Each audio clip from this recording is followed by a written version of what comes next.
ನಿನ್ನ ಸಮಯ ಕೆಟ್ಟಾಗ ನಿನ್ನವರ್ಯಾರು ನಿನ್ನವರಲ್ಲ, ನಿನ್ನ ಆತ್ಮ. ದೇವಸ್ಥಾನದ ಒಳಗೆ ಹೋಗಿ ಬರುವಷ್ಟರಲ್ಲಿ ಬೂದಿ ವಿಭೂತಿಯ ನೀರು ತೀರ್ಥವ.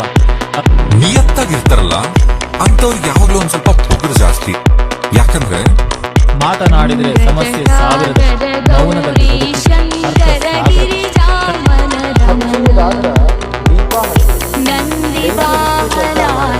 ಕೆಲವರು ತಾವು ನೆಟ್ಟಗೆ ಇನ್ನೊಬ್ಬರ ಬಗ್ಗೆ ಕೆಟ್ಟದಾಗಿ ಮಾತಾಡೋದು. ನಿಮಗೆ ನಿಧಾನವಾಗಿ ಬೆಳೆದು ನಿಯತ್ತಾಗಿ ಬೆಳಿಬೇಕು. ಕಷ್ಟಗಳು ಬರುವುದು ನಮ್ಮನ್ನು ನಾಶ ಮಾಡುವುದಕ್ಕಲ್ಲ. ಪ್ರಪಂಚದಲ್ಲಿ 2 ಅದ್ಭುತವಾದಂಥ ಪವಿತ್ರ ಸ್ಥಳಗಳಿದೆ. ಒಂದು